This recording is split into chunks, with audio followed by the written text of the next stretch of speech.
got no captain and no first officer to replace him. Yeah, we do.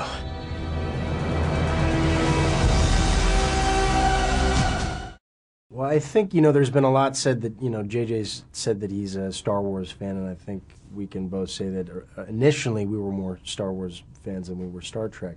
And I think that's thrown people and scared some passionate fans. But I think what they have to also remember is that counsel that JJ brought to this process also included someone like Bob Orsi, one of the writers, Damon Lindelof, one of the producers, who are very passionate Star Trek fans. So they will find the little minutiae, the little details, the little nuances in the film that they'll go nuts over.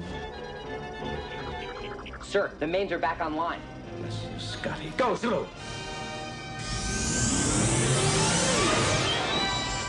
He wasn't really upset. I mean, William Shatner is, he's a very busy guy. He's got his talk show. He was finishing up, Boston Legal. He was sort of having fun, I think, with the idea of not being in it. But we wanted him to be in the movie, but his character, he died on screen in one of the films, so every version we came up with to get him in felt gimmicky and not good.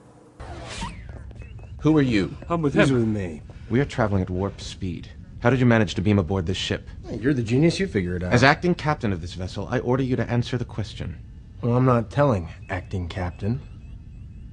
I also was the first to be cast, so the script wasn't in its final form, so I didn't have a script early on, so I really drew on my relationship to Leonard, his availability and his involvement, and then a lot of the written material that I had access to.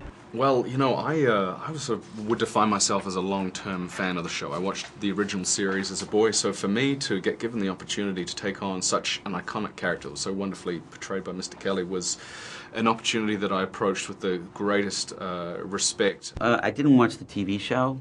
I mean, I'm familiar with it just because I grew up here in America. But in watching the movies, it kind of took me out of it a little bit. It was the most important thing in my life, growing up. The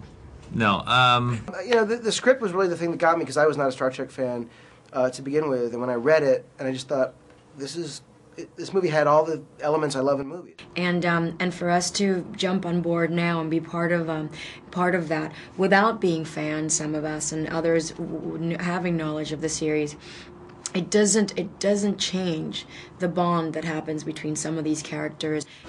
Locking torpedoes. Emergency evasive! Fire everything!